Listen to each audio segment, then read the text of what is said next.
Greetings again, fellow technophiles. My name is Nathan House, and in this video I'll be talking about Mac spoofing, why you might want to spoof your Mac address, and how to actually change your Mac address on all platforms including Windows, Mac OS X and Linux. Check out the comments below for references and links discussed in the video.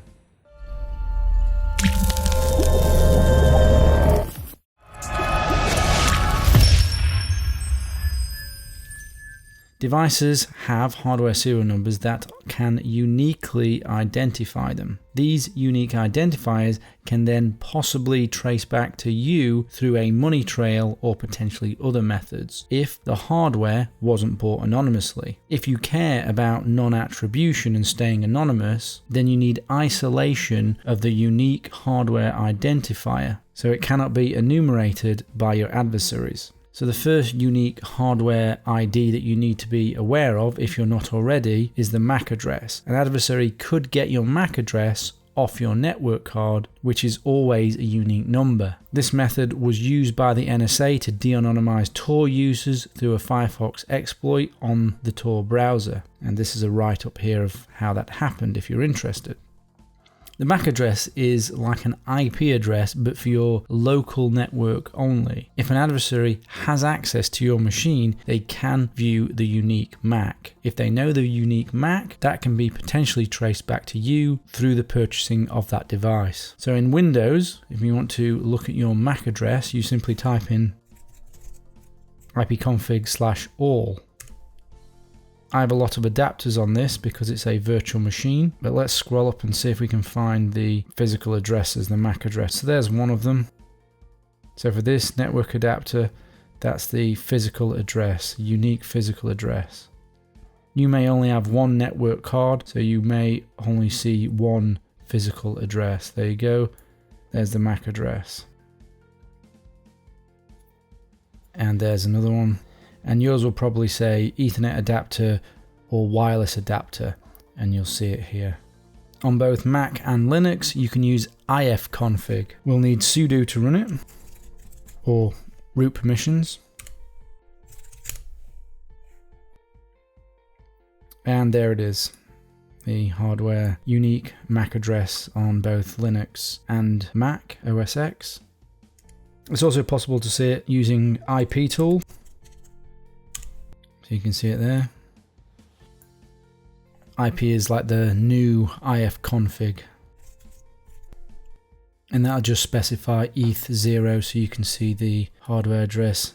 It's the same thing, just another way to find the hardware address. The first 3 bytes of a MAC address are the manufacturer's ID. So if you have an Apple laptop, then it will be the ID of Apple. If you've got a Lenovo laptop, then it will be the ID of Lenovo. And the last 3 bytes of your MAC address, this is specific and unique to the NIC, to the network card, to the Wi-Fi card, to the Ethernet card. So it's this last 3 that will be unique to your device. If you are looking for privacy, anonymity, non-attribution, then you need to change your MAC address. It can be potentially got at via malware, and it can be seen on local networks as well, Ethernet and Wi-Fi.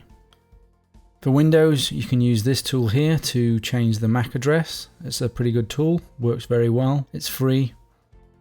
In Linux, there's a tool called macchanger that's available in Kali, but it won't be available in Debian and another distribution straight away, so you'll need to install it.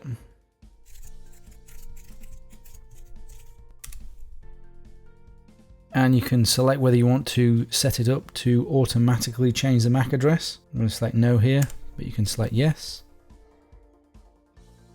So then we need to change the MAC. To change the MAC, we need to down the network interface. The network interface on this one is ETH0.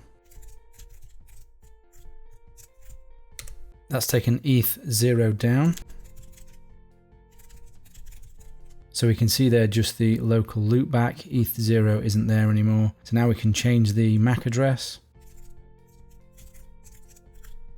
The -R means random. So it's randomly changing the ETH0 MAC address. And now it's changed it to the new MAC address that you can see now. As you can see, the interface is still not there, so we need to bring it up again. and that will bring it up. And let's see if it's up. And there it is with its new hardware address, its new MAC address.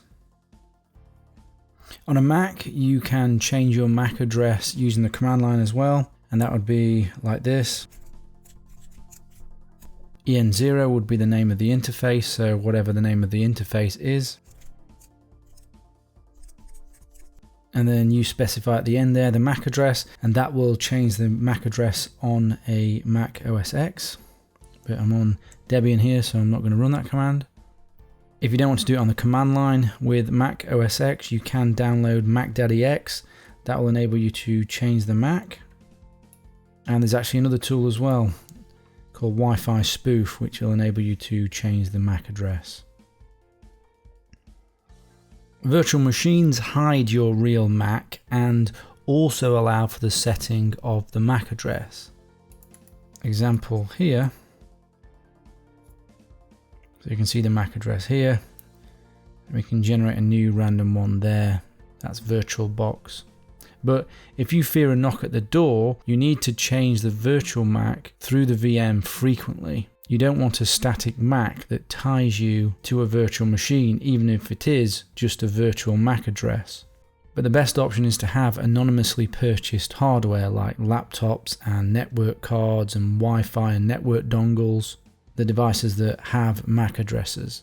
You could purchase a whole bunch of cheap USB network adapters and use a macchanger in combination to mitigate the risk. This would be the best way of Mac mitigation: anonymous hardware plus macchanger.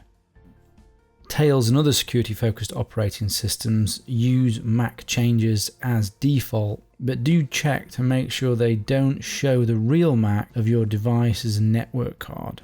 You know how to check that now. So when you're not using Tails, check out what the Mac is. Then when you're in Tails, run ifconfig or sudo ifconfig and see if the MAC address has changed.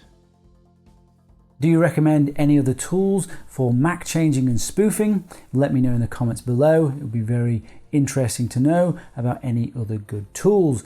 Don't forget to like and subscribe for more weekly videos. If you have any suggestions for topics you would like me to discuss, please make a suggestion in the comments below. I'd love to hear back from you. And if you want access to our full online courses on cybersecurity and hacking, check out the link below in the comments, where we cover in full detail advanced anonymous browsing and many other topics. I've left a large discount coupon down there for you.